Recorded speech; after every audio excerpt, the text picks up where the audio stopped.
এই হলো deadline communications private limited. আপনারা দেখছেন এক্সপ্রেস নিউজ, খবর নেয়, খবর দেয়।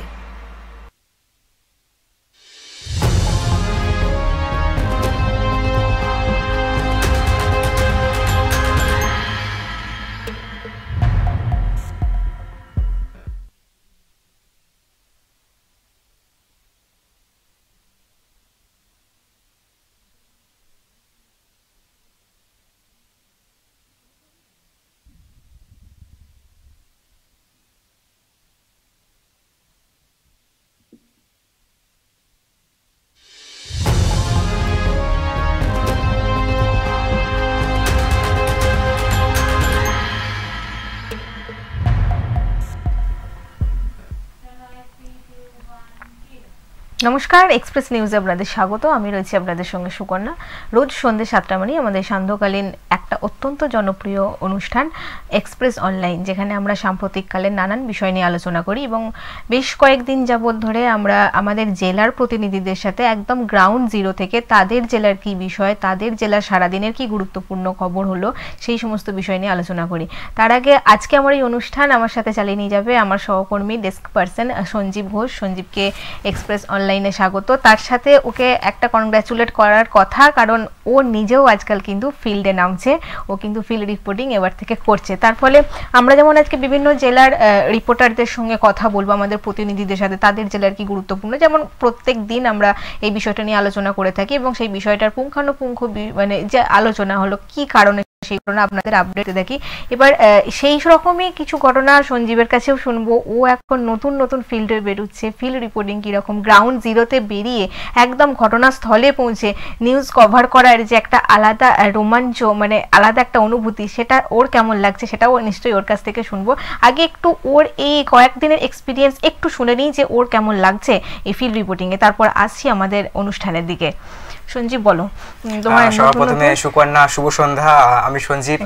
একটুখানি এক্সাইটমেন্ট অন্যদিকে, কারণ কি আজকে একটু অন্যরকম ভাবে, একটু অন্যরকম ডেস্ক পার্সন ভেবে। এতদিন তো ধরো এর আগেও দরবার তোমার সঙ্গে বেশি অ্যাঙ্কার, অ্যাজ আ অ্যাঙ্কার হিসেবে, কিন্তু আজকে ডেস্ক পার্সন হিসেবে হ্যাঁ তুমি যেটা বললে একটুখানি ফিলিং একটুখানি অন্যরকম, কারণ এতদিন ইন হাউসে ছিলাম, এখন আউটে গেছি, এখন বাইরের দিকে যাচ্ছি অ্যাজ এ রিপোর্টার। মানুষের সঙ্গে কথা বলছি, অনেক মানুষের সঙ্গে কথা বলছি, নানা রকম পদের সঙ্গে মানুষের সঙ্গে কথা বলছি। তার সঙ্গে যেটা আরেকটা খারাপ বিষয় বলবো না, কিন্তু একটু অন্যরকম বিষয়, সারাক্ষণ একটা অ্যাক্সিডেন্ট, যেটা হয়তো আমরা এখন সবাই রিপোর্টাররা পাঠাতো, কিন্তু এখন কি হচ্ছে একদম চোখের সামনে ঘটছে, তুমি নিজে সেই জায়গায় সেটাকে কভার করা, নিজে গিয়ে একটা গলা কাটা মৃতদেহ পড়ে আছে সেটাকে গিয়ে কভার করা এবং সেটা পাঠানো, সেটাকে নিয়ে আরো ভালোভাবে বলা।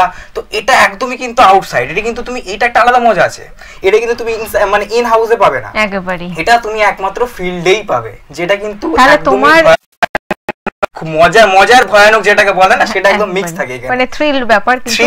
সঞ্জীব অনুভব করছে সেরকমই ওর এই ফিল্ড রিপোর্টিং, ওর যে ফিল্ড রিপোর্টিং আরো এগিয়ে যাক, এই যে ফিল্ডে ও আরো সাফল্য, একদিন আমরা সঞ্জীবকে একেবারে সরাসরি গ্রাউন্ড জিরো থেকে ধরবো, সেই আশাও রাখছি। তো আজকে অনুষ্ঠানের দিকে এগোই। আজকে দেখো সঞ্জীব, বিগত বেশ কয়েকদিন ধরে কিন্তু বীরভূম বেশ উত্তপ্ত। তুমি জানো বীরভূমে দুর্দণ্ড প্রতাপ যে নেতা রয়েছে কেষ্ট বা অনুব্রত মণ্ডল, তাকে নিয়ে কিন্তু রাজ্য রাজনীতিতে একটা প্রভাব পড়েছে। তার একটা ভাইরাল অডিও, সেই অডিওটাকে নিয়ে কেন্দ্র করে নানান রকম চর্চা, তর্ক বিতর্ক, শাসক বিরোধী পাল্টা তোপ, এগুলো তো চলেইছে। তার পরবর্তীতে বলা হয়েছে তিনি কিন্তু ক্ষমা চেয়েছেন দলের নির্দেশে, এবং দল শুধুমাত্র কিন্তু তাকে ক্ষমা চাওয়ার নির্দেশ দিয়েই দায়িত্ব সেরেছে। তার পরিবর্তে কিন্তু তৃণমূল কংগ্রেস আর কোনো কথা বা কোনো বক্তব্য মন্তব্য তারা রাখতে চাননি। তার পরিবর্তে কেষ্টকে বা অনুব্রত মণ্ডলকে কিন্তু পুলিশ ডেকে পাঠিয়েছিল দুদিন। তুমি দেখবে যে দুদিনই কিন্তু তিনি হাজিরা এড়িয়েছেন, তার বদলে তিনি পাঠিয়েছেন নিজের আইনজীবীকে, এবং দ্বিতীয় দিন তিনি যখন আইনজীবীদের পাঠিয়েছেন, তার আইনজীবীরা বলেছেন বা তার যে সমস্ত ঘনিষ্ঠ ছায়া সঙ্গীরা রয়েছেন তারা কিন্তু বলেছেন এই অডিও ভাইরাল যেটা হয়েছে সেটা কিন্তু একেবারেই মিথ্যা, কারণ এটার মধ্যে এআই যোগ রয়েছে। বিরোধীরা এই এআই দিয়ে একটা মানে কুমন্তব্য করতে চাইছে বা একটা কুষ্টা মানে তার সম্পর্কে একটা নিন্দা ছড়ানোর জন্য এই বিষয়টা ঘটানো হয়েছে, একটা পরিকল্পনা। তো আমরা সেটা সমস্ত বিষয় নিয়ে আসবো, আগে সেই সমস্ত নিয়ে একটা প্রতিবেদন আমরা দেখিয়েছিলাম, সেটাকে দেখাই যে অনুব্রতর নামে ঠিক কি অভিযোগ, কেন তাকে এতবার করে ডেকে পাঠানোর পরেও তিনি হাজিরা এড়াচ্ছেন, তার পরবর্তীতে কি হয়েছে আগে দেখে নিই যে অনুব্রত মণ্ডলের নামে ঠিক কি অভিযোগ উঠেছিল, দেখাই আগে। এই ঘটনা ঘিরে রাজনৈতিক মহলে চলছে তীব্র জল্পনা। বিরোধীরা অনুব্রতের অসুস্থতার অজুহাতকে নাটক বলে কটাক্ষ করলেও তৃণমূল এটিকে রাজনৈতিক ষড়যন্ত্র বলছে। এর আগে একাধিকবার অনুব্রত মণ্ডল কেন্দ্রীয় তদন্তকারী সংস্থার তলব এড়িয়েছেন, যা নিয়ে রাজনৈতিক মহলে বিতর্কের সৃষ্টি হয়েছে। আমরা অনুব্রত মণ্ডলকে অভিযুক্ত হিসেবে চিহ্নিত করে অনুব্রত মণ্ডল অসুস্থ, অনুব্রত মণ্ডল অসুস্থ, তিনি আজ আসছেন না, আসবেন না তিনি, সেটা পুলিশকে জানালেন, সেটা পুলিশকে জানালেন। আমার বক্তব্য এআই এর মাধ্যমে ভাই পিছিয়ে রাখ না ক্যামেরাটা, দলকে জানাননি, মানে এআই এর জন্য ক্ষমা চাইতে হলো, দল যা তদন্ত করাচ্ছে না, আমি বলছি এআই এর জন্য অনুব্রত মণ্ডল ক্ষমা চাইতে হলো, দল যা নির্দেশ দেবে তাই, মানে দল বলেছে যা বলেছে। গগন সরকারের এআই দ্বারা কল রেকর্ড তৈরির দাবি সাইবার সুরক্ষায় নতুন চ্যালেঞ্জ ছুড়ে দিয়েছে। যদি এই দাবি সত্যি হয় তবে এই রাজনৈতিক পরিসরে ভুল তথ্য ছড়ানোর একটি নতুন মাধ্যম উন্মোচন করবে। এই অভিযোগের সত্যতা যাচাই করা অত্যন্ত জরুরি। বীরভূম থেকে প্রসেনজিৎ দাসের রিপোর্ট, এক্সপ্রেস নিউজ। তুমি দেখলে এআই নিয়ে মানে একটা সাইবার ক্রাইমের মধ্যে একটা বড় চ্যালেঞ্জ রয়েছে যে এটা আদৌ এআই ভাবে তৈরি নাকি এটা সত্যি, সে সমস্ত কিছু তদন্ত সাপেক্ষ। এবং তার আইনজীবী যেমনটা বললেন যে অনুব্রত মণ্ডল অসুস্থ এবং এই অসুস্থতার কারণ দিয়েই কিন্তু তিনি দুদিন হাজিরা এড়িয়েছেন, তার জায়গায় তিনি কিন্তু নিজের আইনজীবীদের পাঠিয়েছেন। আমরা যে সমস্ত ঘটনা দেখিয়েছি একাধিকবার আমাদের এক্সপ্রেস নিউজের পর্দায় দেখানো হয়েছে সে সমস্ত প্রতিবেদন, আজকেও তাই। এবং তারপরে যেটা বলা হচ্ছে যে তুমি দেখবে এটা তাকে, তিনি যে মন্তব্য করেছেন তারপর দল নির্দেশ দিয়েছিল তাকে ক্ষমা চাওয়ার জন্য, তিনি সেটা চাইছেন, লিখিতভাবে তিনি দলের কাছে জানিয়েছেন। সেটার পর কেটে গেছে বেশ 2-4 দিন, তাকে কিন্তু দুবার হাজিরা দেওয়ার কথা ছিল কিন্তু তিনি দুদিন হাজিরা এড়িয়েছেন। তার পরবর্তীতে বলা হয়েছে যে এটা এআই নিয়ে, এআই তত্ত্ব রয়েছে একটা তুলে ধরেছেন তারই আইনজীবীরা।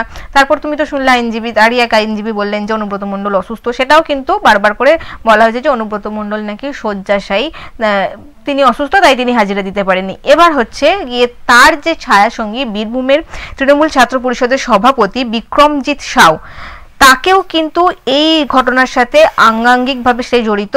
সেও কিন্তু এই একই মন্তব্য যে পুলিশ আধিকারিককে অকথ্য ভাষায় গালিগালাজ করা, এই সমস্ত অকথ্য ভাষায় কথা বলা, মন্তব্য করা, তার জেরে কিন্তু দল তৃণমূল কংগ্রেস, যুব তৃণমূল কংগ্রেস কিন্তু এই যে বিক্রমজিৎ সাউকে 6 বছরের জন্য সাসপেন্ড করেছে নিজেদের দল থেকে। তারপরে তাকেও ডেকে পাঠিয়েছে পুলিশ। সেক্ষেত্রে তিনি হাজিরা দেন নাকি তিনিও তার নেতার মতো হাজিরা এড়িয়ে যান, ঠিক কি পরিস্থিতি সেখানকার, সেই সমস্ত বিষয় নিয়ে বীরভূম থেকে আমাদের প্রতিনিধিকে যদি আমরা পেতাম তাহলে অবশ্যই জানতাম তার জেলায় এই বিষয়টা কতটা কি পরিস্থিতি রয়েছে সেখানে।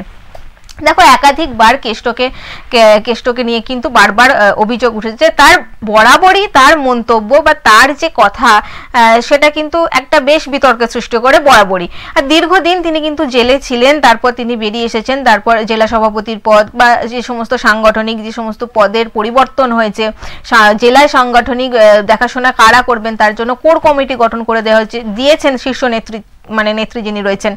তারপরেও দেখা গেছে যে অনুব্রত মণ্ডল কিন্তু স্বমহিমায় বেশ কয়েকদিন তিনি যখন তার একাধিক গরু পাচার মামলা থেকে একাধিক দুর্নীতিগ্রস্ত মামলা দিয়ে তিনি যখন জেলে ছিলেন, বিগত প্রায় 2 থেকে 2.5 বছর তিনি জেলে ছিলেন, তারপর থেকে তিনি যখন বেরিয়ে এলেন তখন হয়তো গিয়ে ভাবা গেল যে মানুষটা হয়তো কোথাও গিয়ে একটা পরিবর্তন দেখা যাবে, কোথাও গিয়ে কিন্তু না। যখন কোর কমিটি গঠন হলো, যখন জেলার সাংগঠনিক দায়িত্বভার তাকেও দেওয়া হলো, তখন দেখা গেল যে তিনি কিন্তু স্বমহিমায়। অনুব্রত মণ্ডল কিন্তু তার নিজের জায়গাতেই রয়েছেন এবং সেটা যে তিনি নিজের জায়গায় রয়েছেন ঠিক কোর কমিটি গঠনের বেশ 1 সপ্তাহের মধ্যে তিনি প্রমাণ করে দিলেন। তার এই মন্তব্য, তার এই ভাইরাল অডিও, তা থেকে কিন্তু বারবার ভাবে দেখা যাচ্ছে যে বারবার ভাবে তিনি বিতর্কিত মন্তব্য করেছেন। আমরা আগেও দেখি যখন তিনি সক্রিয়ভাবে তৃণমূলে ছিলেন, তারপর যখন তাকে গ্রেপ্তার করা হলো, তারপরে পরিবর্তন কিছুটা হয়েছিল বীরভূমের রাজনীতিতে, তারপর যখন তিনি ফিরে এলেন তারপর তার যে বক্তব্য তা আবারও সেই একই বিষয়। এই বিষয়ে আরেকটি প্রতিবেদন রয়েছে আমাদের, আগে একটু দেখে নিই, আবারও আসছি আলোচনায়। হাজিরা এড়ালেন অনুব্রত মণ্ডল। পুলিশকে ফোন করে কটু কথা বলার অডিও ভাইরাল হতেই দলের নির্দেশে ক্ষমা চেয়েছিলেন কেষ্ট, কিন্তু তারপরেও তাকে বোলপুর এসডিপিও দপ্তরে হাজিরার নির্দেশ দেওয়া হয়েছিল পুলিশের তরফ থেকে। কিন্তু শনিবার সকাল হতেই কেষ্টর 4 আইনজীবীকে দেখা গেল বোলপুর এসডিও অফিসে। আইনজীবীদের মধ্যে বিপত্তারণ ভট্টাচার্য, সন্দীপ সরকার ছাড়াও আরও 2 আইনজীবী রয়েছেন। অনুব্রতকে না পেয়ে তার পাঠানো আইনজীবীদেরই ঘিরে ধরেন সংবাদ মাধ্যম, যদিও এ বিষয়ে কোনো মন্তব্য করেনি অনুব্রতর আইনজীবীরা। কারণ কি দেখালেন? কি দেখালেন? অসুস্থতা নাকি অন্য কিছু? অনুব্রত মণ্ডল আজকে আসার কথা ছিল 11টায়। অন করে দিয়েছি। কি কারণে এলেন না? কি কারণ দেখালেন? আরে লোকগুলো একটু নামাও। সৌজন্যমূলক সাক্ষাৎ। উনি কি আসবেন? অনুব্রত মণ্ডল আসবেন?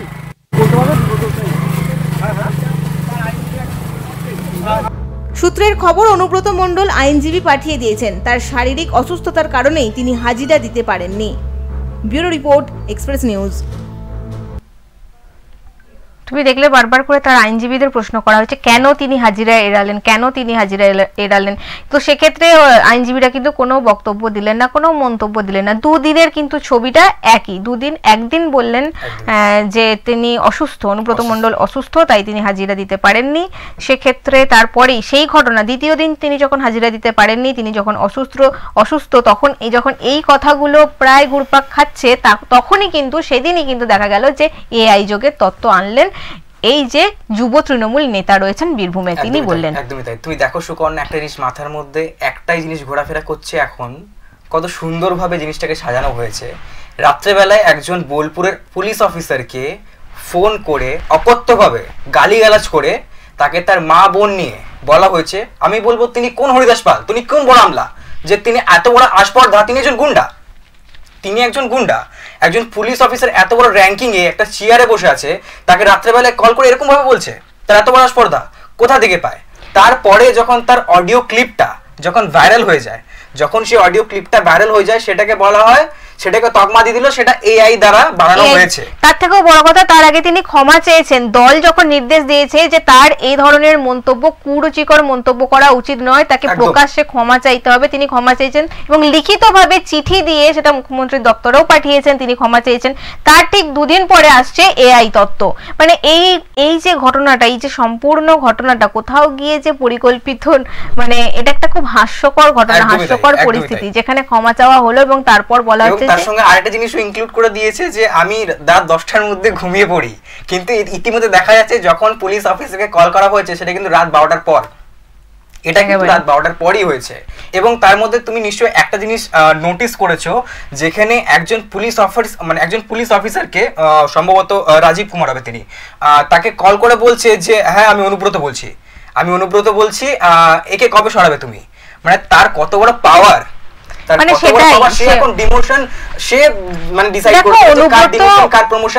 একেবারে অনুব্রত মণ্ডল যে একটা বীরভূমের মানে ত্রাস বা বীরভূমের রাজা, মানে তার যে রাজত্ব, বীরভূম দাপুটে নেতা তাকে বলা হয়, সেটা তো একেবারে মিথ্যা কথা নয়। আমরা প্রথম থেকে দেখে এসেছি যে যখনই তৃণমূল কংগ্রেসের হয়ে অনুব্রত মণ্ডল বীরভূমে এসেছেন, দাঁড়িয়েছেন, তারপর থেকে কিন্তু গোটা বীরভূম চলেছে অনুব্রত মণ্ডলের কথায়। মাঝখানে যখন দুর্নীতিগ্রস্ত একাধিক বিষয় নিয়ে তার বিরুদ্ধে অভিযোগ উঠলো, তাকে গ্রেপ্তার করা হলো, তিনি জেল হেফাজতে রইলেন, তারপর তখন গিয়ে দেখা গেল যে অনুব্রতহীন বীরভূম, সেখানে কিন্তু বীরভূম বেশ শান্তিতে রয়েছে। পরবর্তীতে অনুব্রত মণ্ডল ফিরে এলেন, তারপরে কোর কমিটির বৈঠক হলো, সাংগঠনিক দায়িত্ব পেলেন, তারপর কিন্তু অনুব্রত মণ্ডল আবার স্বমহিমায় ফিরে এসেছেন। তুমি শুধু দেখবে, শুধু অনুব্রত মণ্ডলের এই যে একটা উদ্ধত্ত ব্যাপার, শুধু যে তার রয়েছে সেটা না, তার ছত্রছায়ায় যে সমস্ত তৃণমূল নেতারা রয়েছে তারাও কিন্তু নিজেদের ভাবে যে আমাদেরও ওই উদ্ধত্ত তো রয়েছে। কারণ এই যে যুব তৃণমূল নেতা, তিনিও কিন্তু একই কথা বললেন, এই পুলিশ অফিসারকে একইভাবে কথা বলেছেন এবং একই ভাষায় কথা বলেছেন। তারপরেও তার ক্ষেত্রেও কিন্তু দেখা গিয়েছে যে দল কিন্তু সেক্ষেত্রে, তুমি যদি তৃণমূল কংগ্রেসের দিকটা দেখে ভাবো, তাহলে তুমি দেখবে দল কিন্তু শক্ত হাতে দমন করেছেন বা একটা ডিসিশন নিয়েছেন বা সিদ্ধান্ত নিয়েছেন বলা যেতেই পারে, কারণ এই যুব তৃণমূল নেতাকে 6 বছরের জন্য সাসপেন্ড করা হয়েছে।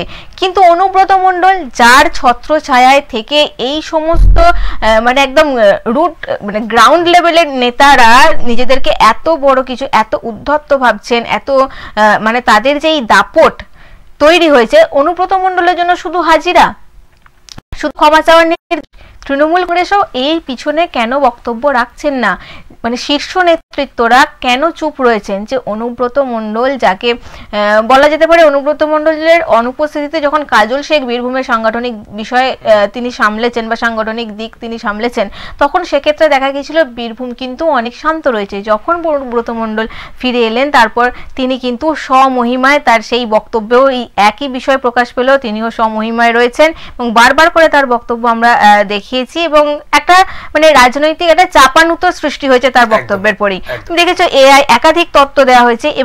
এবার আমাদের যে পরবর্তী বিষয়টা থাকবে যে আগামীকাল কিন্তু হাজিরা দেওয়ার কথা রয়েছে এই যে মানে অনুব্রত মণ্ডলের যে ছায়া সঙ্গী, যে ছত্রছায়া থেকে তারও এত দাপট, সেই যুবতা বিক্রম সাউ, তাকেও কিন্তু পুলিশ ডেকে পাঠিয়েছে। তিনি হাজিরা দেন কিনা নাকি তিনিও তার নেতার মতো হাজিরা এড়িয়ে যান, সেটার দিকেও আমরা নজর রাখবো। আবারও চেষ্টা করব যদি বীরভূম থেকে আমাদের প্রতিনিধিকে পাওয়া যেত তাহলে অবশ্যই আমরা জানতাম, তো আসবো যদি তাকে পাওয়া যায় তার কাছ থেকে জানবো। তুমি দেখো এবার আমাদের একেবারে আগামীকাল আমাদের কিন্তু একেবারে নজর থাকবে সেই দিকেই যে এই যে তৃণমূল যুব নেতা তিনি হাজিরা দেন নাকি, তার কি বক্তব্য। যখন দল তাকে সাসপেন্ড করে দিয়েছে সে জায়গায় গিয়ে তার যেই উদ্ধত্ত, তিনি যে অনুব্রত মণ্ডলের ছত্রছায়ায় থেকে এই ধরনের ভাষা প্রয়োগ করছেন একজন সরকারি আমলাকে, সরকারি পদাধিকারীকে, কিভাবে সম্ভব হয়, কি মনে করছেন এরা নিজেদেরকে। তুমি ভাবো যে একটা দলের ছত্রছায়ায় কোনো একটা দলের ছাতার নিচে আছি মানেই আমি একটা কেউ, আমি বিশাল কেউ একটা, যে আমি মানুষকে মানে বাক স্বাধীনতা থাকা মানেই যে কাউকে আমি যা খুশি বলতে পারি, এটাও তো গিয়ে কোথাও না। তাহলে কোথাও গিয়ে তো একটা রাশ টানা উচিত। সেক্ষেত্রে দল কি বলছে, দলের বক্তব্য কি, এই তুমি দেখবে যে এই যে একটা ঘটনা নিয়ে একটা চাপানুতর সৃষ্টি হয়েছে, এই বিষয় নিয়ে বিরোধীদের বক্তব্যকেও আমি দেখতে পাচ্ছি না যে বিরোধীরাও কোনো সঠিক বা একটা যুগোপযোগী বক্তব্য রাখছেন কিনা সেটাও বলা যাচ্ছে না। দল যে কঠোর হাতে বিষয়টাকে দমন করেছেন কিনা সেটাও তো প্রায় নিরুত্তর, মানে দলও প্রায় নিরুত্তর। দল আর কি তৃণমূল কংগ্রেস কি বলেছেন, অনুব্রত মণ্ডল ভুল করেছেন, তাকে ক্ষমা চাইতে হবে, এইটুকু বলেই কিন্তু দল প্রায় দায় সেরে ফেলেছে। এর পরবর্তীতে তিনি যে বারবার করে হাজিরা এড়াচ্ছেন, তার পরবর্তীতে এই বিষয়টা কোথায় গেল, নিজেও আসছেন না। তুমি দেখলে যেমন তার চারাচামুন্ডা, মানে এটা বলা হয়তো ঠিক নয়, সরি, তার চারাচামুন্ডা না, তার আইনজীবীরা, এটা আমার বলা ভুল হয়েছে, তার আইনজীবী আসছেন এবং মিডিয়া তাকে ঝেঁকে রেখেছে, একেবারে মিডিয়া তাকে ঝেঁকে রেখেছে, কিন্তু আইনজীবীর এতটা সাহস নেই যে সে তার হেলমেটটা খুলে তাদেরকে ফেস করবে, সঠিকভাবে বক্তব্য দেবে। এই কারণে তিনি হাজিরা এড়িয়েছেন এবং এই কারণের জন্য তিনি আসতে পারেননি। হ্যাঁ, দ্বিতীয় দিন গিয়ে দেখা গেছে যে একজন আইনজীবী বলেছেন যে তিনি অসুস্থ, তাই তিনি আসতে পারেননি, সেটা প্রথম দিন। তারপরেই দেখা গেল যে এআই তত্ত্ব। এবার দেখো সাইবার ক্রাইমের কাছে কিন্তু এটা একটা বিরাট বড় চ্যালেঞ্জের বিষয় যে এই যে এআই দ্বারা এই অডিও তৈরি হয়েছে, এটা আদৌ সত্যি কিনা, এটা অরিজিনাল কিনা, সেটা নিয়েও কিন্তু থাকবে, সেটা নিয়েও কিন্তু একটা প্রশ্নের বিষয় থেকেই যাবে। এবং এর পরবর্তীতে অবশ্যই আমাদের আগামীকাল নজর থাকবে যে এই যুব নেতা ইনি হাজিরা এড়ান কিনা, নাকি ইনি পুলিশের কাছে গিয়ে তার বক্তব্য রাখেন, নাকি পুলিশের তদন্তের সাপেক্ষে তিনি কোঅপারেট করবেন, সেসব বিষয়ে কিন্তু আমরা অবশ্যই নজর রাখবো এবং এর গুরুত্বপূর্ণ আপডেট অবশ্যই আমরা দেখাতে থাকবো আমাদের পর্দায়। এবার একটু অন্যদিকে আসি। তুমি জানো সঞ্জীব যে শিশু শ্রমিক বা শিশু শ্রম এটা একটা সময় ছিল আমাদের রাজ্যে ব্যাধির মতো সৃষ্টি হয়েছিল, যেখানে শিশুদেরকে শ্রমিক হিসেবে ব্যবহার করা হতো। এবং আমরা যদি একদম প্রত্যন্ত গ্রাম এলাকায় চলে যাই সেখানে দেখবো যে একেবারেই যে সমস্ত দারিদ্র সীমার নিচে যে সমস্ত পরিবারগুলি রয়েছে সেখানে কিন্তু শিশুরাও বাবা মার সাথে কাজ করেন এবং সেখান থেকে যা উপার্জন হয় সেটা দিয়ে তাদের সংসার চলে। তো সেক্ষেত্রে দেখা যায় যে শিশু শ্রম বারবার করে তুমি দেখবে, এক্ষেত্রে কিন্তু আমি বলবো সরকারের দিক থেকেও অনেক উদ্যোগ নেওয়া হয়েছে, অনেক এনজিও দেখি, অনেক স্বেচ্ছাসেবী সংস্থাকেদের আমরা দেখি যে শিশু শ্রম বন্ধ করার জন্য এগিয়ে আসতে।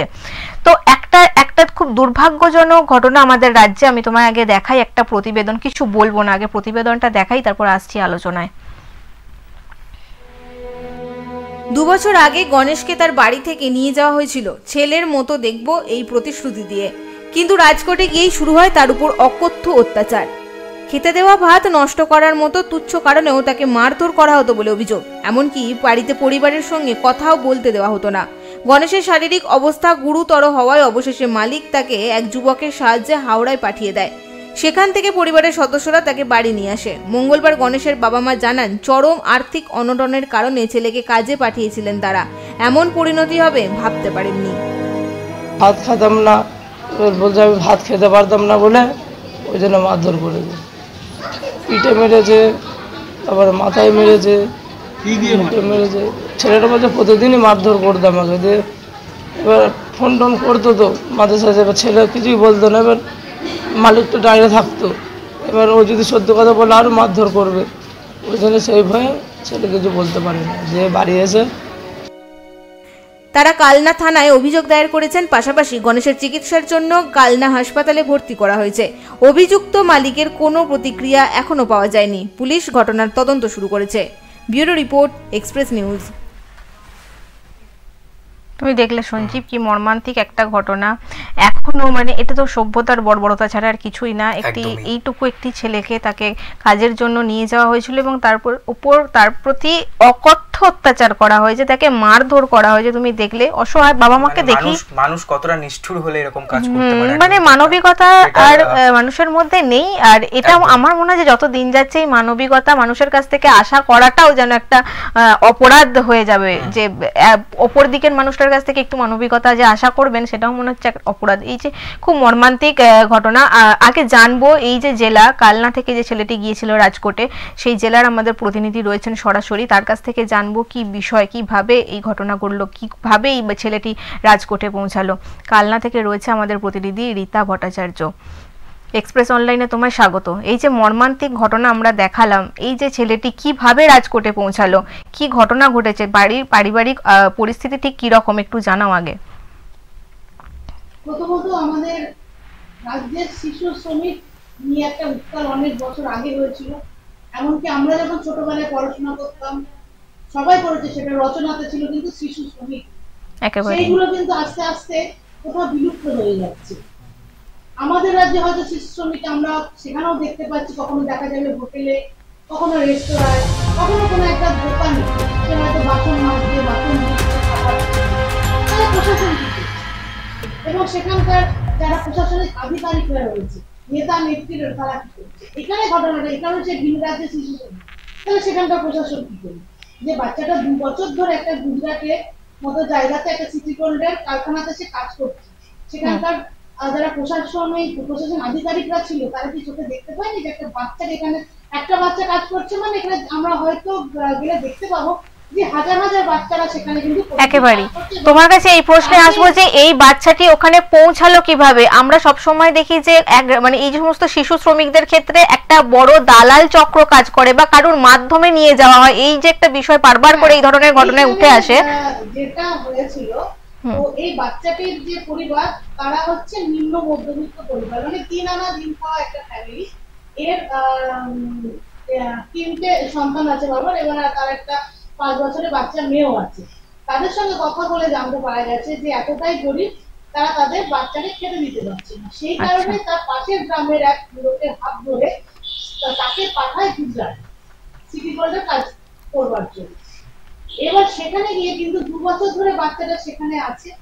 বাচ্চাটাকে তার মা বাবার সঙ্গে কোনোভাবে কোনো যোগাযোগ করতে দেওয়া হতো না। তখনই ফোন করতো, বাচ্চাটা বলতো যে তাকে নিয়ে গেছে, যে ফোন করতো মাকে, হয়তো ফোন করতে দিত 2-1টা কথা, ব্যাস, তারপর থেকে তার হাত থেকে ফোনটা কেড়ে নিত।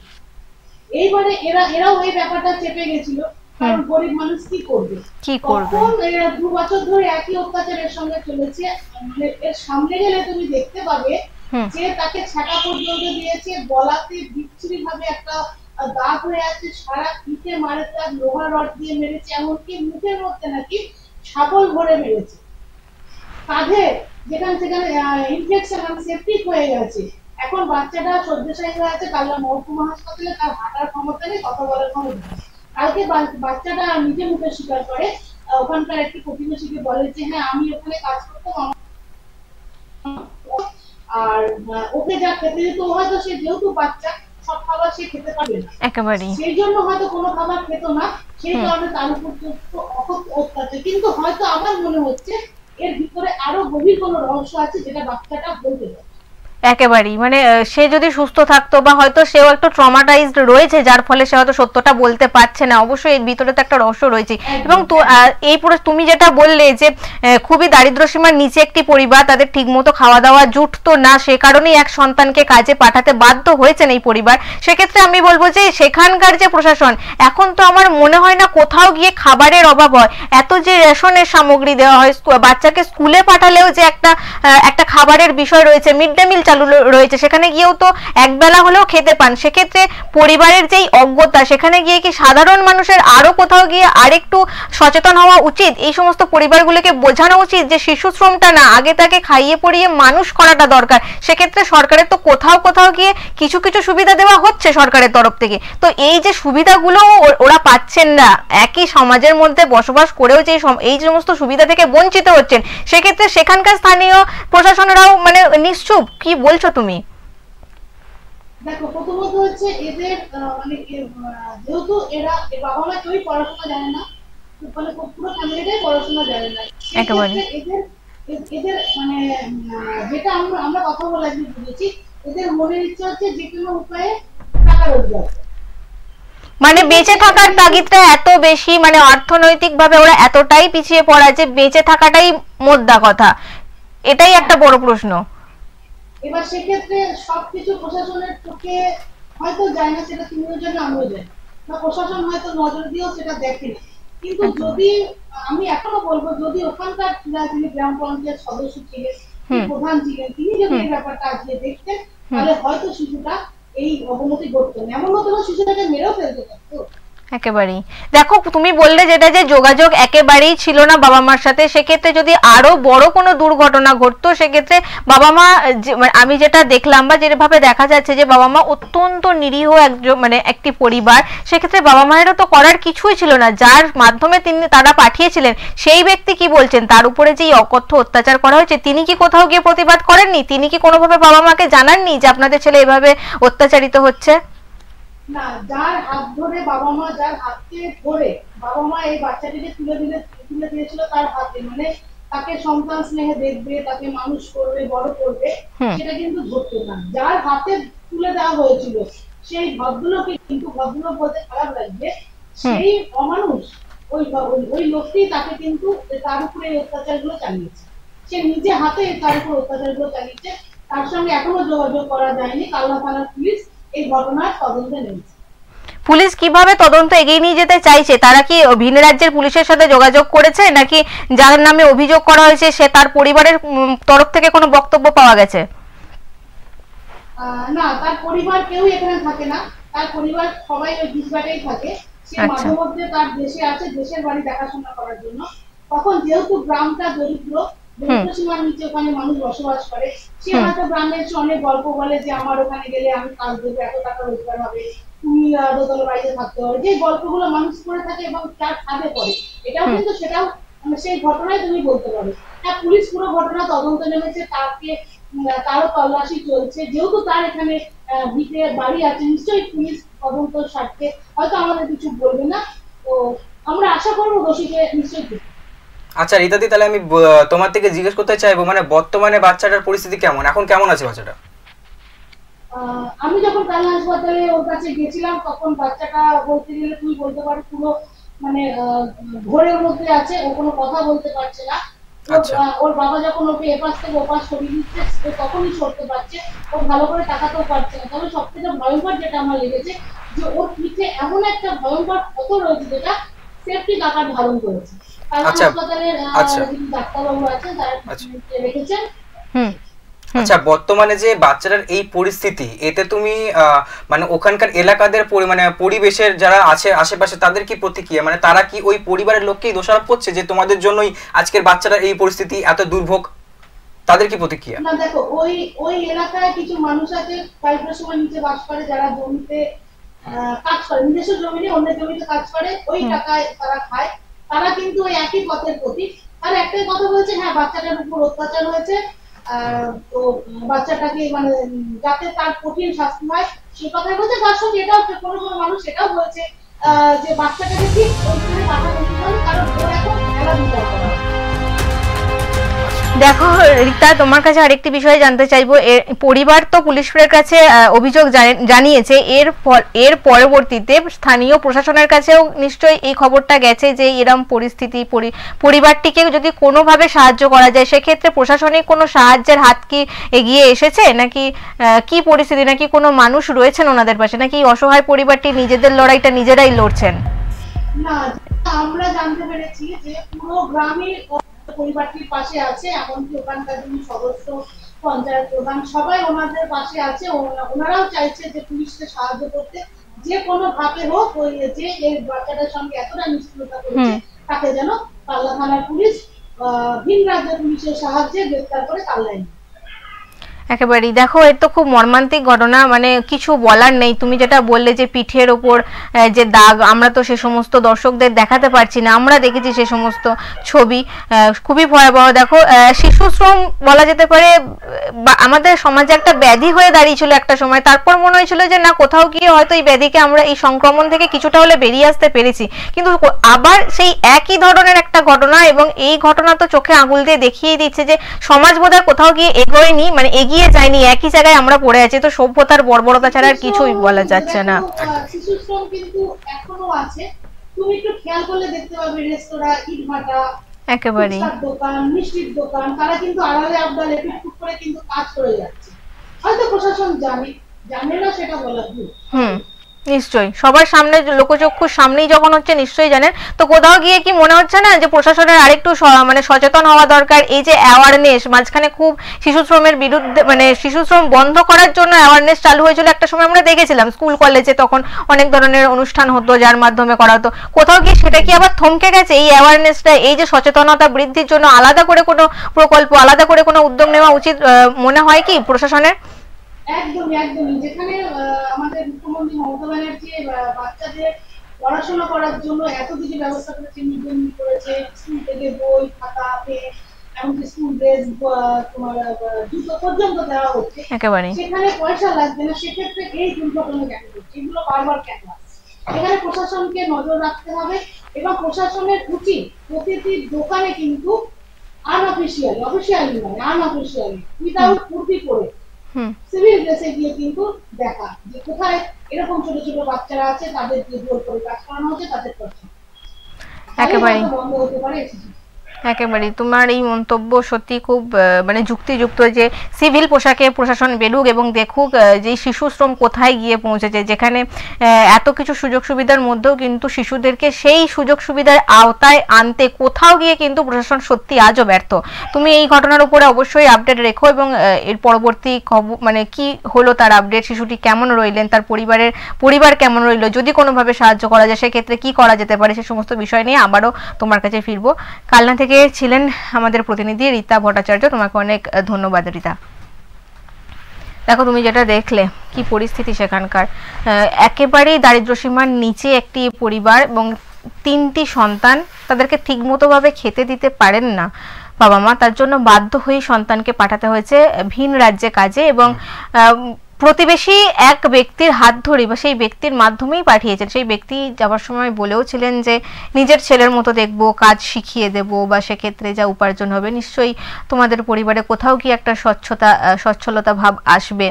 সেই হিসাবে দেখো, একটা আশায় বাচ্চাকে পাঠিয়েছিলেন। তারপর তো তুমি দেখছো বেশ তার সাথে যোগাযোগ পর্যন্ত করতে দেওয়া হয়নি, এবং সব থেকে বড় কথা তুমি দেখো সঞ্জীব, যার হাত ধরে বাচ্চাটি গিয়েছিল সেই কিন্তু তার উপরেই অকথ্য ভাবে অত্যাচার চালিয়েছে, তাকে তুমি ভাবতে পারছো মানে সমাজের এগুলো কোথায় আমরা দাঁড়িয়ে আছি। দেখো সুকন্যা, আমি যদি প্রথমে একটা প্রশ্নতে আসতে চাই, যে তুমি রীতাকে জিজ্ঞেস করলে একটু আগে যে এই যে এই অ্যাওয়ারনেস নিয়ে এত কিছু হচ্ছে, মানে সচেতনতা নিয়ে এত কিছু বার্তা হচ্ছে, তুমি যদি আমাকে জিজ্ঞেস করো এই কোশ্চেনটা, তাহলে আমি তোমাকে বলবো ওগুলো সব ঠুমকো। কেন ঠুমকো? ওগুলো তুমি দেখতে পারবে যে কোনো ভোট হচ্ছে, বিধানসভা হোক কি লোকসভা হোক, ইটস নট ম্যাটার, কোনো ভোট হচ্ছে, তার আগে এত কিছু পরিষ্কার রাস্তা ঘাট, সচেতনতা, কিছু ভোট পাওয়ার জন্য, সবকিছুই কিছু তো ভোট পাওয়ার জন্য, কিন্তু কোথাও না কোথাও গিয়ে কি একটা পার্টিকুলার কোনো অ্যানসার তুমি পাচ্ছ বা কোনো একটা পার্টিকুলার কোনো রাস্তা হয়ে যাচ্ছে যে না এই অ্যাওয়ারনেসটা করার পর আমাদের বাচ্চারা ঠিক আছে, বা আমাদের বাচ্চারা কেন রাস্তায় বেরিয়ে কাজ করছে, তাদের পরিবারের কি অবস্থা, তাদের পরিবারের লোকেরা কি করছে, অনেকগুলো প্রশ্ন তো আসছে কেন হচ্ছে, দেখো এটা যদি কেন সেই বাচ্চাদের কান্নার বুকে দাঁড়িয়ে একেবারে দেখো এটা যদি প্রশাসনকে যেভাবে দোষ, তো অবশ্যই প্রশাসনের তো একটা খামতি রয়েছে, প্রশাসন তো বারবার তাদের দায় এড়িয়ে চাই যে জানি না, এখন জেনেছি, এখন তাদের পাশে রয়েছি, পরিবারটাকে সাহায্য করছি। রীতা যেমনটা বললো যে সেই গ্রামের সদস্য যিনি রয়েছেন প্রশাসনিক সদস্য, তিনিও এখন পরিবারটির পাশে আছে। এখন কেন পাশে আছে? যখন এই আমার বক্তব্য যেখানে রেশনের সামগ্রী দেওয়া হয়, যেখানে বাচ্চাদের এত সুযোগ সুবিধা দেওয়া হয়, সেখানে গিয়ে একটা এটুকু বাচ্চাকে, একটা নাবালককে কেন ভিন রাজ্যে পরিযায়ী শ্রমিক হিসাবে পাঠাতে হলো পরিবারটিকে? সেই সময় কেন প্রশাসন দাঁড়ালেন না যে না শ্রমিকের থেকে তুমি যদি বাচ্চাকে স্কুলে পাঠাও, স্কুলে গিয়েও তো একটা অন্য সংস্থানের জায়গা রয়েছে, রাজ্য সরকার তো সেই জায়গায় ব্যবস্থাটা করেছে। হয়তো তাদেরকে, এটা আমার যেটা মনে হলো যে এই পরিবারটিকে কোথাও গিয়ে হয়তো একটু বোঝানোর দরকার ছিল, এদেরকে একটু সচেতন করার দরকার ছিল যে সন্তান মানে এটা না যে খেটে খাবে, সন্তান মানে এটা না যে তারা রোজগার করে আনবে। অবশ্যই তাকে একটা সময় তাদের যে শিশুবেলা, তাদের যে কৈশোর জীবন, সেটাকে যে মেরে ফেলা হচ্ছে, এটা একটা তারই প্রমাণ, মানে এই ঘটনা বলা যেতেই পারে। দেখো সেখানে গিয়ে শুধু যে প্রশাসনকে বলবো তাও না, আমার মনে হয় তোমার আমার মতো সাধারণ মানুষেরও কিন্তু আরেকটু সচেতন হওয়ার প্রয়োজন রয়েছে। সেক্ষেত্রে আমাদেরও উচিত কোথাও গিয়ে আরেক ধাপ একটু এগিয়ে গিয়ে মানুষকে সচেতন করা, আরেক ধাপ একটু এগিয়ে গিয়ে মানুষকে বোঝানো যে এই সমস্তগুলো না হোক, এই অবাঞ্ছিত ঘটনা সমাজকে বড্ড পিছিয়ে দেয়, এই ধরনের ঘটনা যেন আর না ঘটুক, এটাই কাম্য থাকবে। দেখো আবার একটু পরবর্তী দিকে যাই, তুমি দেখবে দেশ জুড়ে কিন্তু করোনা প্রায় তার থাবা বসাচ্ছে এবং একের পর এক সংক্রমণ আসছে। সব থেকে বড় ঘটনা এই করোনাতে কিন্তু আজকে রাজ্যে প্রথম একজনের মৃত্যু হয়েছে, কলকাতায় এক মহিলার মৃত্যু হয়েছে। এই মানে নতুন করে যে করোনার যে একটা ট্রেন্ড আসছে, সেক্ষেত্রে আগে একটা প্রতিবেদন দেখাই কোথায় কতজন আক্রান্ত হয়েছেন, কি পরিস্থিতি রয়েছে গোটা দেশ জুড়ে। স্বাস্থ্য ভবনও কিন্তু বেশ সচেতন রয়েছে করোনা দমনের জন্য। আগে প্রতিবেদন দেখাই, আসছে আলোচনায়।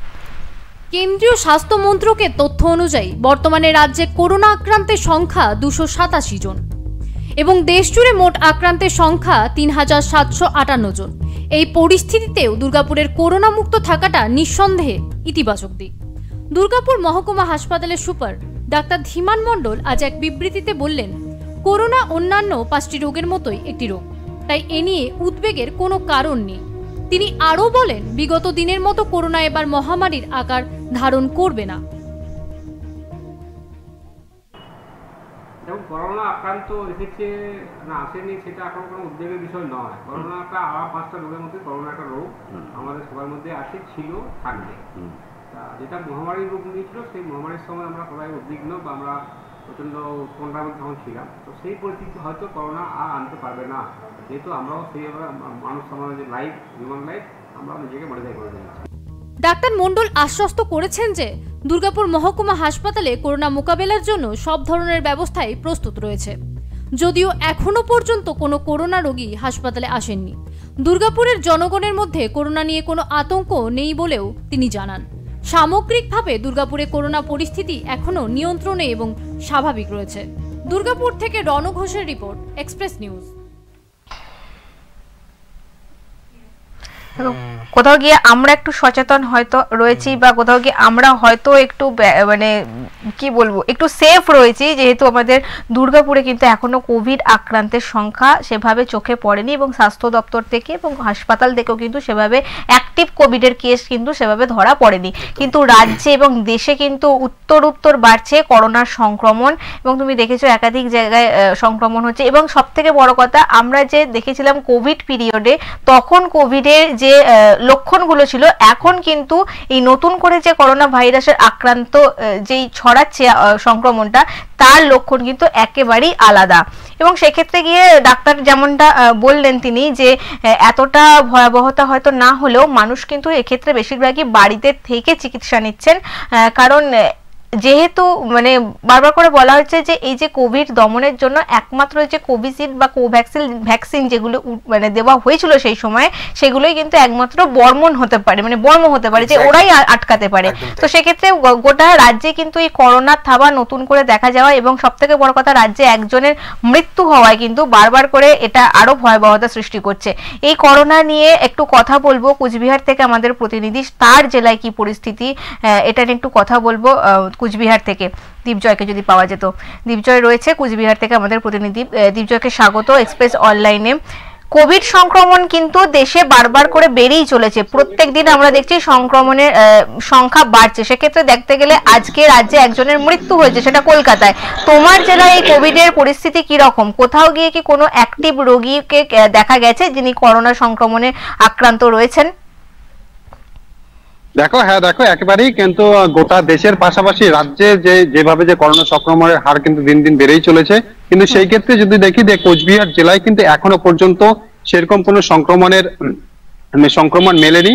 তবে এই দিক থেকে কিন্তু কোচবিহার মেডিকেল কলেজ সহ বিভিন্ন যেগুলো প্রাথমিক স্বাস্থ্য কেন্দ্র এবং মহকুমা হাসপাতালগুলো রয়েছে, তারা কিন্তু বেশ সতর্কতার মধ্য দিয়ে রয়েছে যে যদি এদের মধ্যে যদি কারো একজনের বা করোনা সংক্রমণ দেখা দেয়, সেই ক্ষেত্রে কিন্তু স্বাস্থ্য দপ্তর ইতিমধ্যে কিন্তু বিভিন্ন হাসপাতাল এবং বিভিন্ন জায়গায় কিন্তু তারা কিন্তু জানিয়ে দিয়েছেন যে সতর্ক থাকার জন্য। সেই স্বাস্থ্য দপ্তরের বিজ্ঞপ্তি হিসেবেই কিন্তু এখন বিভিন্ন হাসপাতাল এবং বিভিন্ন যেগুলো ব্লক প্রাথমিক স্বাস্থ্য কেন্দ্রই বলো না, যেগুলো আর কি স্বাস্থ্য কেন্দ্র রয়েছে, তারা কিন্তু বেশ গুরুত্ব দিয়ে তারা কিন্তু এই বিষয়গুলো দেখছেন। তবে কিন্তু এখনো পর্যন্ত কোচবিহার জেলায় কিন্তু এখনো পর্যন্ত করোনা সংক্রমণের দেখা মেলেনি। তবে কোচবিহার তাহলে সেভাবে এখনো আক্রান্তের সংখ্যা সেভাবে না পাওয়া গেলেও সমস্ত হাসপাতালগুলো কিন্তু তাদের সচেতনতা বা সতর্কতা নিয়ে নিয়েছে, মানে এক প্রকার একটা প্রোটেকশন নিয়ে ওরা প্রস্তুত করোনা দমনের ক্ষেত্রে। একদমই। আর সেই ক্ষেত্রে কিন্তু কিছুটা চিন্তিত কিন্তু রয়েছে সাধারণ মানুষ, যে পুরনো আবার সেই লকডাউন পিরিয়ড ফিরে আসবে কিনা, বা সেই আবার সেই সাধারণ মানুষ ঘরবন্দি হয়ে যাবে কিনা, সেই চিন্তা কিন্তু সাধারণ মানুষের মনে কিন্তু থাকছে। কিন্তু এই ক্ষেত্রে যদি দেখি যে গোটা দেশের পাশাপাশি যে রাজ্যে যে আজকে একজন রাজ্যে মৃত্যু পর্যন্ত হয়েছে এবং গোটা দেশে যেভাবে করোনার যে সংক্রমণকে বৃদ্ধি পাচ্ছে, এটা কিন্তু শুধু রাজ্যবাসী না গোটা দেশবাসীকে চিন্তায় ফেলে দিচ্ছে। তবে ইতিমধ্যে যে স্বাস্থ্য দপ্তর থেকে যে সমস্ত বিজ্ঞপ্তি জারি করা হয়েছে এবং স্বাস্থ্য দপ্তর থেকে যে সমস্ত জায়গায় সতর্কতা জারি করা হয়েছে, সেই দিক থেকে কিন্তু বেশ সতর্ক রয়েছে স্বাস্থ্য দপ্তর। তবে এই ক্ষেত্রে কিন্তু আর শুধু স্বাস্থ্য দপ্তর সতর্ক হলে চলবে না। দেখো, এই ক্ষেত্রে কিন্তু সাধারণ মানুষদেরও নিজে সতর্কতা হতে হবে, তার কারণ একটাই, শুধু স্বাস্থ্য দপ্তর আমাদের চিকিৎসা দিবে, কিন্তু সেই ক্ষেত্রে আমরা যদি নিজেরাই যদি সেই জায়গাটা যদি সঠিকভাবে নিয়ম কানুন মেনে না সচেতন না হই, তাহলে কিন্তু এটা কোনোভাবেই কিন্তু রোখা যাবে না। একেবারে। তো সেক্ষেত্রে তোমার জেলায় যে সমস্ত হাসপাতালগুলো রয়েছে, মহকুমা হাসপাতাল, যা সুপার স্পেশালিটি হাসপাতাল, সেখানে কি করোনা বা এই সমস্ত রোগীদেরকে চিকিৎসা করার জন্য আলাদা কোনো জোনের ব্যবস্থা রয়েছে? তার সঙ্গে আরেকটি প্রশ্নে আসবো যে সেই সময় করোনা পিরিয়ড, আমরা যখন লকডাউনের পিরিয়ডে ছিলাম তখন দেখেছিলাম যে ভিন রাজ্য থেকে আসা যে সমস্ত ব্যক্তিরা, তাদেরকে কিন্তু কোয়ারেন্টাইনে রাখা হতো, তারপর কিন্তু সমাজের সাথে মেশার একটা অনুমতি দেওয়া হতো। সেক্ষেত্রে এই পরিষেবাও কি এখন চালু হয়েছে তোমার জেলায়? দেখো, এই পরিষেবা এখনো পর্যন্ত চালু হয়নি। তবে যদি একজনেরও বা সেই সংক্রমণের দিক দেখা যায়, তবে কিন্তু সেই তৎপর রয়েছে এবং জেলা স্বাস্থ্য দপ্তরের পক্ষ থেকে কিন্তু বিভিন্ন জায়গা যেগুলো রয়েছে সেগুলো জায়গা কিন্তু সেভ করে রাখা হয়েছে। যদি একজনেরও সংক্রমণ থাকে, তাকে কিন্তু সেখান থেকে তার বাড়ি থেকে হোক বা সেই হাসপাতাল থেকে হোক, তাকে স্থানান্তর করে কিন্তু সেখানে শিফট করা হবে। আচ্ছা, সেক্ষেত্রে যে সতর্কতা অবলম্বনের কথা বারবার করে চিকিৎসকরা বলছেন, সেখানে কি আগের মতোই আবার মাস্ক ব্যবহার করা, বারবার করে স্যানিটাইজ করা, এই বিষয়গুলো কি আবার উঠে আসছে? মানে এটা কি আবার আমাদের নিত্য দৈনন্দিন জীবনের সাথে কি জুড়ে যাচ্ছে এই বিষয়টা? হ্যাঁ, একেবারে। দেখো, তোমাকে তো প্রথমেই বললাম যে শুধু ডাক্তার হলে হবে না, আমাদের নিজেদেরও সচেতন থাকতে হবে। এবং বিশেষ করে যেটা দেখা যাচ্ছে যে যেহেতু দিনের পর দিন এই সংক্রমণের হার কিন্তু বেড়ে চলেছে, সেই ক্ষেত্রে কিন্তু আবশ্যক কিন্তু আমাদের একটা মাস্ক ব্যবহার করাটাই মনে হয় সব থেকে ভালো দিক বলে মনে হচ্ছে।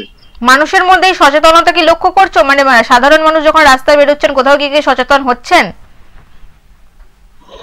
দেখো, সাধারণ মানুষ সেরকম ভাবে এখনো পর্যন্ত সচেতন নয়, তবে চিন্তিত রয়েছে। সেই ক্ষেত্রে কিন্তু যদি প্রশাসন একটু সাধারণ মানুষকে আরেকটু নজর বাড়ায় সাধারণ মানুষের প্রতি প্রশাসন, সেই ক্ষেত্রে কিন্তু কিছুটা হলেও সাধারণ মানুষ কিন্তু সতর্কতা আরো বেশি হবে বলে মনে করা হচ্ছে। একেবারেই তোমার জেলা সুস্থ থাকুক, অনেক সেখানকার মানুষরাও সুস্থ থাকুক, এই করোনার থাবা যেন তোমার জেলায় না পড়ে এই কাম্যই থাকবে। অবশ্যই এই সমস্ত খবরের উপর আরো আপডেট তুমি আমাদের পাঠাতে থাকো। দীপজয়, অনেক ধন্যবাদ তোমাকে। কোচবিহার থেকে ছিলেন আমাদের প্রতিনিধি দীপজয় বর্মন। দীপজয়কে অনেক ধন্যবাদ।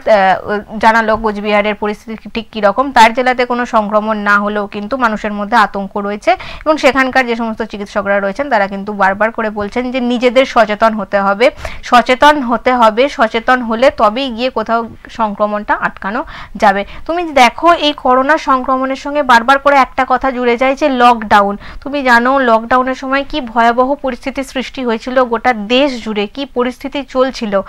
তো মানুষ, আমার যেটা মনে হয় যে করোনার যে সংক্রমণ, করোনার ব্যাধি হয়তো মানুষ কাটিয়ে উঠতে পেরেছেন, কিন্তু লকডাউনের যে একটা ভয়, সেটার যে একটা আতঙ্ক, মানুষের রুজি রুটি বন্ধ হয়ে যাওয়া, সেক্ষেত্রে সত্যি এটা একটা মানে খুব বিভীষিকাময় দিন আমরা সেই সময় কাটিয়েছি। তুমি জানবে সুকন্যা, তুমি করোনা নিয়ে কথা বলছো, দেখো করোনা ভাবতেও কেমন খারাপ লাগছে।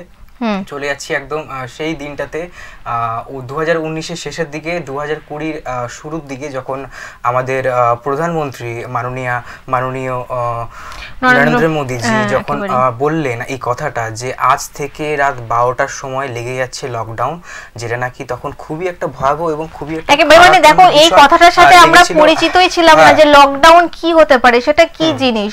করোনা একটা সংক্রমণ, একটা রোগের সংক্রমণ হচ্ছে, সেই রোগটা ক্রমশ সংক্রামিত করছে মানুষকে এবং কিভাবে মানে কত দ্রুত সেটা ছড়িয়ে পড়ছে সেটা বিভীষিকাময় আমরা দেখেছি। কিন্তু তার পরিপ্রেক্ষিতে এই সংক্রমণকে ঠেকানোর জন্য যে লকডাউন, এই শব্দটাই যেন কোথাও গিয়ে আমাদের কাছে নতুন লেগেছিল। যে এখন এই পরিস্থিতি দেখে আবার মনে হচ্ছে যে আবার কোথাও না কোথাও সেই দিনটা আবার রিসাইকেল হবে না তো, আবার সেটা ফিরে আসবে না। একেবারেই সেটাই কিন্তু এখন সবার মধ্যে আতঙ্কটা, তোমার মধ্যেও আছে, আমার মধ্যেও আছে এবং পুরো পশ্চিমবাংলা, পুরো ভারতবর্ষের মধ্যে জুড়ে আছে। হ্যাঁ একেবারে। যখন তুমি দেশে তো তুমি দেখতেই পাচ্ছ উত্তর বেরিয়ে চলেছে করোনার যে সমস্ত রিপোর্টগুলো বিগত বেশ কয়েকদিন ধরে তোমার পেশ করেছে স্বাস্থ্য মন্ত্রক, সেটার একটা প্রতিবেদন দেখাই যদি থাকে, সেই প্রতিবেদনটা যদি থাকে তো আপনারা দেখুন যে করোনাতে কি পরিস্থিতি বর্তমান। বেশ কয়েকদিন ধরে স্বাস্থ্য মন্ত্রক কি রিপোর্ট দিল দেখাই আগে। মানুষ এখনো ভোলেনি 3 বছর আগের সেই ভয়াবহ দিনের কথা। তার মাঝে আবারও করোনার চোখ রাঙানি। দেশ তথা রাজ্যে হুহু করে বাড়ছে করোনা আক্রান্তের সংখ্যা। এবছর প্রথম করোনা আক্রান্তের মৃত্যু হলো কলকাতায়। জুনের প্রথম দিন থেকেই ফের লাফিয়ে বাড়ছে সংক্রমণ। কেন্দ্রীয় স্বাস্থ্য মন্ত্রকের রিপোর্ট অনুযায়ী গত 26শে মে যেখানে সংখ্যা ছিল 1010, সেখানে 30শে মে সংখ্যা পৌঁছয় 2710-এ। 31শে মে এক ধাক্কায় আরও কয়েকশো বেড়েছে আক্রান্তের সংখ্যা। কেন্দ্রের পরিসংখ্যান অনুযায়ী 31শে মে পর্যন্ত ভারতে করোনা আক্রান্তের সংখ্যা 3395। একদিনেই নতুন করে সংক্রমিত হয়েছেন 685 জন। জুনের প্রথম দিনে পরিসংখ্যান অনুযায়ী আক্রান্ত প্রায় 4000। 2রা জুনের কেন্দ্রের পরিসংখ্যান অনুযায়ী দেশে মোট আক্রান্তের সংখ্যা 3961। এর মধ্যেই পশ্চিমবঙ্গের পরিস্থিতি ভাবিয়ে তুলেছে চিকিৎসক এবং স্বাস্থ্যকর্তাদের। রাজ্যে বাড়ছে করোনার দাপট। এবছর প্রথম করোনা আক্রান্তের মৃত্যু হলো কলকাতায়। রাজ্যে এখনো পর্যন্ত মোট করোনা আক্রান্তের সংখ্যা 287। একদিনেই নতুন করে সংক্রমিত হয়েছেন 82 জন। অথচ 26শে মে পর্যন্ত এই সংখ্যাটা ছিল মাত্র 12, অর্থাৎ 6 দিনের ব্যবধানে সংক্রমণ প্রায় 20 গুণ বেড়েছে। রাজ্যের স্বাস্থ্য দপ্তর সম্প্রতি একগুচ্ছ নির্দেশিকা জারি করেছে। রাজ্য স্বাস্থ্য দপ্তর সূত্রের খবর, এবার থেকে প্রতিটি করোনা পজিটিভ নমুনারই জিন বিশ্লেষণ করা হবে। যদিও বিশেষজ্ঞরা জানাচ্ছেন এখনই আতঙ্কিত না হয়ে সাবধান হওয়াই একমাত্র উপায়, কারণ অধিকাংশ আক্রান্তই বাড়িতেই চিকিৎসা নিচ্ছেন। কারোর অবস্থা গুরুতর নয়, তবে পরিস্থিতি যাতে নিয়ন্ত্রণের বাইরে না যায় তাই আগেভাগেই ব্যবস্থা নিতে চাইছে প্রশাসন। চিকিৎসক মহল বলছে আতঙ্ক নয়, সচেতনতা জরুরি। মাস্ক পরা, সামাজিক দূরত্ব বজায় রাখা এবং নিয়মিত হাত ধোয়া, এই নিয়মগুলি মানলেই সংক্রমণ অনেকটাই কমানো সম্ভব। Bureau report, express news. তুমি দেখলে কি অবস্থা, উত্তর কিন্তু বাড়তেই থাকছে। যেটা রিপোর্ট, স্বাস্থ্য মন্ত্রকের রিপোর্ট যেটা বলছে 2রা জুনের যে রিপোর্ট সেই অনুযায়ী রাজ্যে কিন্তু সংক্রমণ হয়েছে 287 জন। ঠিক আছে, সেক্ষেত্রে দেখা যাচ্ছে যে 12ই মেতে তখন কিন্তু মাত্র ছিলেন তখন ছিলেন মাত্র 82 জন, তারপরে কিন্তু প্রায় 20 গুণ সংক্রমণের বেড়ে গেছে। 12 দিনের মধ্যে 20 গুণ সংক্রমণের একটা মাত্রা বেড়ে গেছে। ওটা মানে বিভৎস রূপ যাতে না। এবং একটা জিনিস তোমাকে বলবো যে স্বাস্থ্য মন্ত্রক যে একাধিক নির্দেশিকা জারি করেছেন, তার মধ্যে কিন্তু বলা হচ্ছে যে ওই সেই সচেতনতা, সেই সচেতনতার কথা বারবার বলা হচ্ছে, যেটা আগেও বলা হতো যখন করোনা পিরিয়ড চলছিল, তখন আমরা দেখেছি বারবার করে হাত ধোয়া, মাস্ক ব্যবহার করা এবং অবশ্যই যে ড্রপলেটস এগুলোকে এড়িয়ে চলা, মানুষের সঙ্গে একটু দূরত্ব বজায় রেখে কথা বলা। তারপরে দেখা গেল সুকন্যা সেটা কিন্তু সেই পিরিয়ড অবধি, তুমি যদি ভালো করে অবজার্ভ করো, সেটা কিন্তু একেবারে সেই পিরিয়ড অবধি ওটাকে জারি রেখেছে নিজেদের মধ্যে যে আমাকে এই জিনিসগুলোকে মেনে চলতে হবে।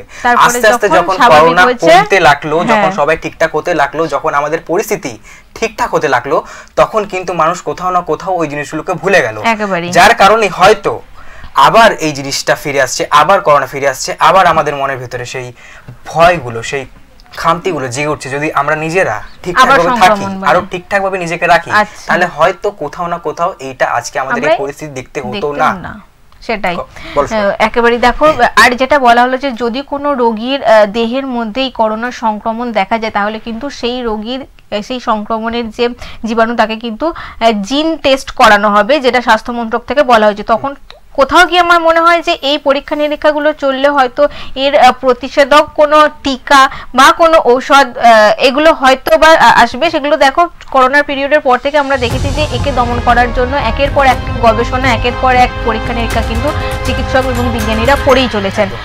তবে একটা কথা বারবার করে প্রত্যেককেই বলা দরকার, বা স্বাস্থ্যমন্ত্রকও যেমনটা বলেছে, আমরাও বলবো আমাদের প্রত্যেক দর্শককে, তুমি আমি প্রত্যেকেই সচেতনতা বজায় রাখবো। অবশ্যই সেই পিরিয়ড, সেই সময় যেন, সেই বিভীষিকাময় দিন যেন আর ফিরে না আসে, তাই প্রত্যেকে সচেতন থাকুন। স্বাস্থ্য মন্ত্রকের তরফ থেকে যে সমস্ত বিজ্ঞপ্তি দেওয়া হয়েছে সচেতনতার জন্য, দয়া করে সেগুলোকে জারি রাখুন এবং সেগুলো মেনে জীবনযাপন করুন। প্রত্যেক দিন সেভাবেই জীবনযাপন করুন এবং সেটাকে একটা জীবনের অঙ্গ করে নিন যে এই সচেতনতা আমাদের দরকার, তবে গিয়ে আমরা আর একটা লকডাউন যেন না দেখতে পাই। দেখো, আজকে একেবারেই অনুষ্ঠানের শেষ পর্যায়ে পৌঁছে গেছি। অনেক বিষয় নিয়ে আলোচনা হলো, আবারও এই সমস্ত নানান বিষয় নিয়ে আলোচনায় আসবো। আজকের মতো এক্সপ্রেস অনলাইন এখানেই শেষ হচ্ছে, কিন্তু আপনারা চোখ রাখুন এক্সপ্রেস নিউজে। এক্সপ্রেস নিউজ খবর নেয়, খবর দেয়। অনেক ধন্যবাদ আপনাদের, অনেক ধন্যবাদ সঞ্জীবকে। নমস্কার।